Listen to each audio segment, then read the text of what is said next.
And I think about how the human condition is we are looking for community.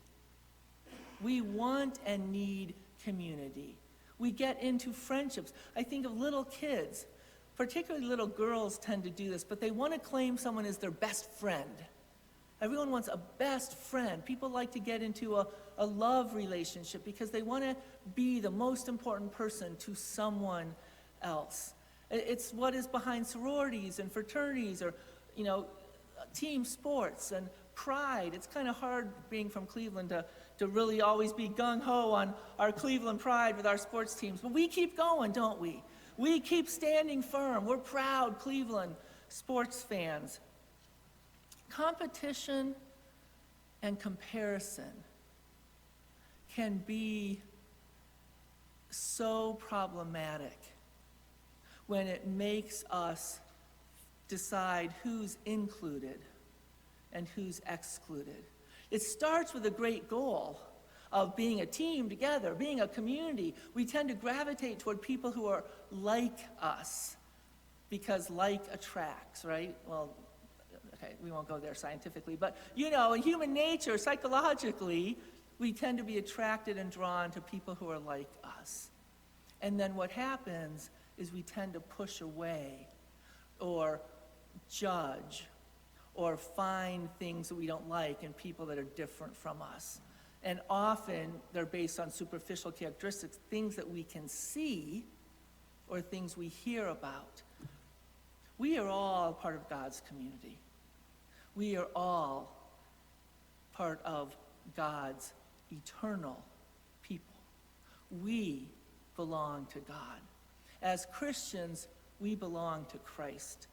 So we don't ever have to start competing in ways that as human beings we unconsciously and sometimes consciously start putting some up and some down, and we're always measuring ourselves as where we are. And we're identifying this is good and this is bad, and that person is good and that person is bad, instead of letting everyone live their own lives. And we do our best to belong to Christ. So I want to conclude with this. I was walking with someone and I was amazed.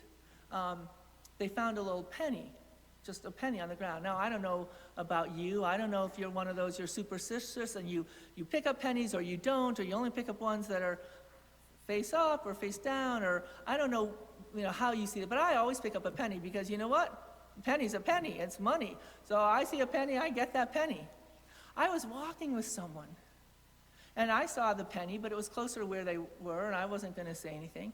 They picked up the penny, and then they looked at me, and they said, "Look, we found a penny." We. That startled me, first of all, because I thought they picked up the penny, but they termed it we, and they said, would you like it? Now, I would never have done that. I would have picked up the penny and put it in my pocket. I found the penny. You know what? They had a mindset of we. They had a mindset of offering things to someone else first. May we cultivate a mindset, whether we disagree on hippopotamus tusks or horns, whether we disagree or find ourselves competing with whether we're in this church or that church, or this boss we like, or we gather around the water cooler and we're talking about, this team at work is better than that team, or whether we find ourselves quarreling with the one we live with.